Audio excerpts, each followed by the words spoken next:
Sento una grande preoccupazione per le popolazioni dei paesi in cui si susseguono tensioni e violenze, in particolare la Siria, dove auspico una rapida fine degli spargimenti di sangue e l'inizio di un dialogo fruttuoso tra gli attori politici, favorito dalla presenza di osservatori indipendenti.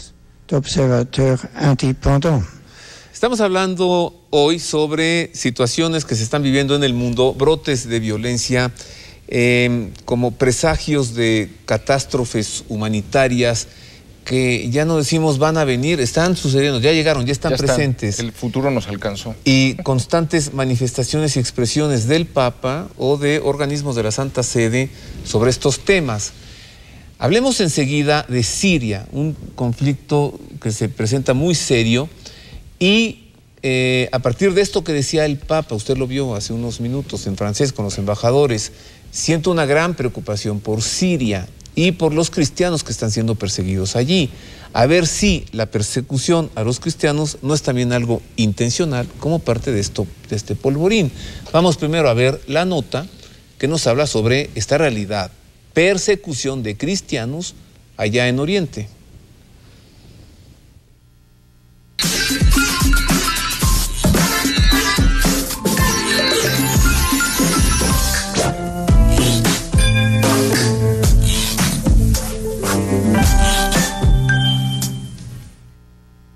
Dialogar con los actores de los procesos en marcha en el norte de África y en Oriente Medio, en el respeto de los pueblos con el objetivo de construir sociedades estables y reconciliadas, ajenas a toda discriminación injusta, en especial de orden religioso. Lo pidió Benedicto XVI a la comunidad internacional del cuerpo diplomático acreditado ante la Santa Sede. El pensamiento del Papa se dirigió inmediatamente a Siria, para la que desea, dijo, un rápido fin de los derramamientos de sangre. La situación de los cristianos es particular, como explica Harald Suermann, director de la División de Oriente Medio de la organización humanitaria alemana Mishio. La situación es muy difícil. La mayor parte de los cristianos tienen miedo de la revolución. No se sabe lo que pasará.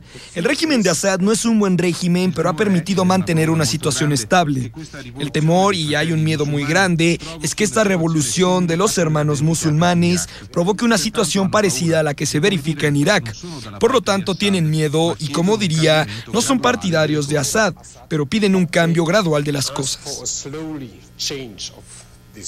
El Papa, en el discurso a los embajadores, deseó también el reconocimiento de la dignidad inalienable de toda persona humana y de sus derechos fundamentales. Su pensamiento va entonces también a Egipto y a la presencia cristiana en el país, amenazada por atentados y actos violentos extremistas contra los coptos.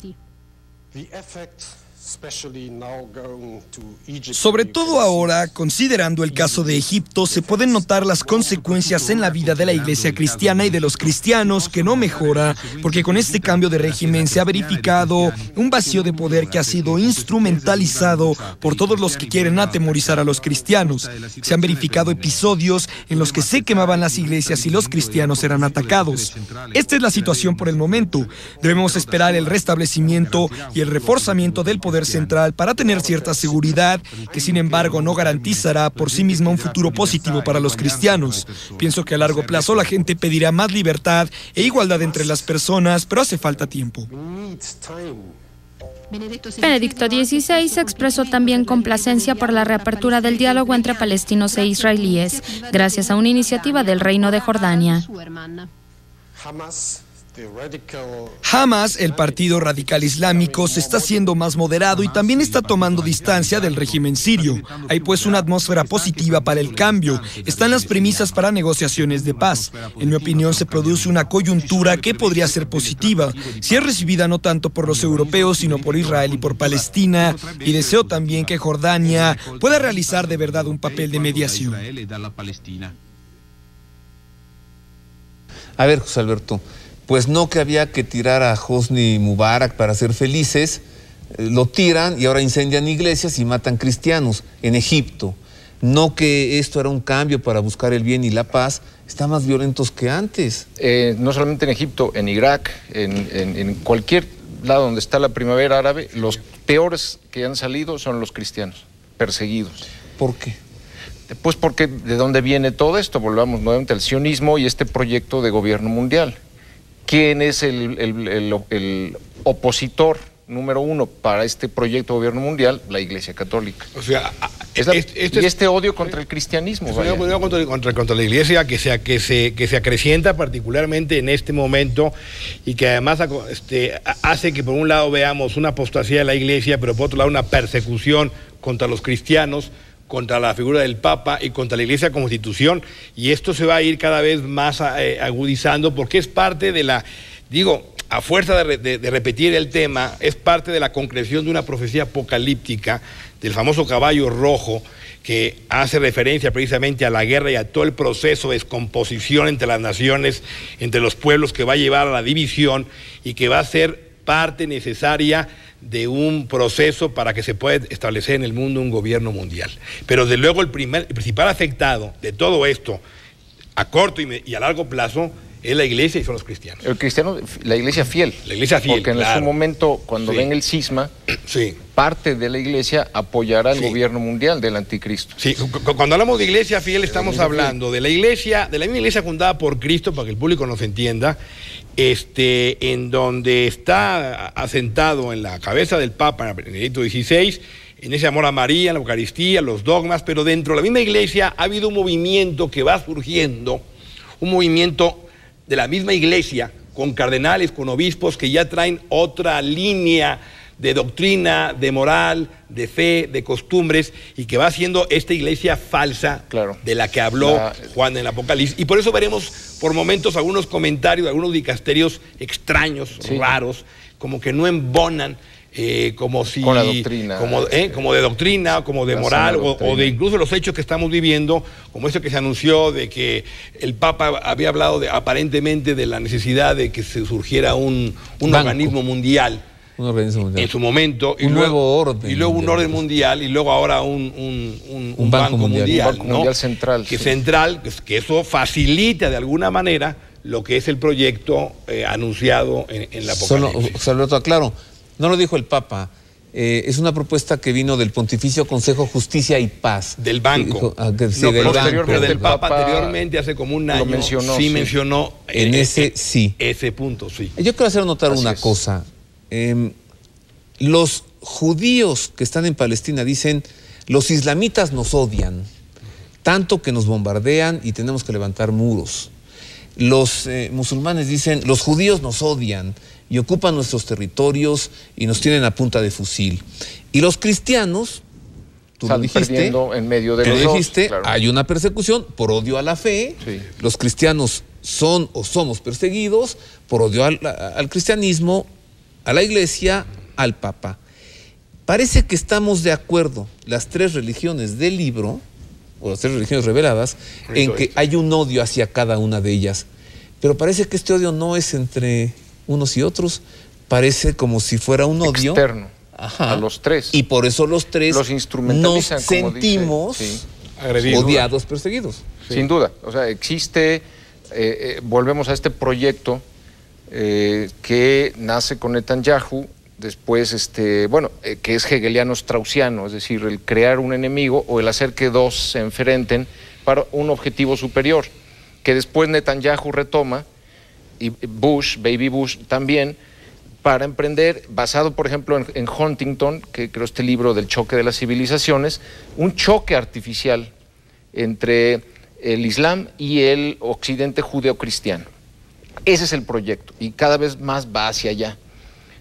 ¿Para qué? Para justificar posteriormente un gobierno mundial donde habrá una religiosidad laica, universal, neutra, pagana, con la excusa de que las religiones crearon la Tercera Guerra Mundial, por tanto suprimamos las religiones para que haya paz en el mundo. Y de hecho va a haber una religiosidad pancristiana o mundial, no ahora, sino más adelante, cuando surge el anticristo y venga acompañado de su falso profeta, que es un poder o una autoridad de tipo religiosa. Y ahí sí se van a juntar el resto de lo que quedó de la iglesia falsa, junto con las otras religiosidades paganas y orientales, y van a atraer también a los judíos y a los musulmanes. Y va a ser un poder global tipo nueva era, pero con el componente religioso que se va a dar y que va a aglutinar al mundo en una sola aparente fe.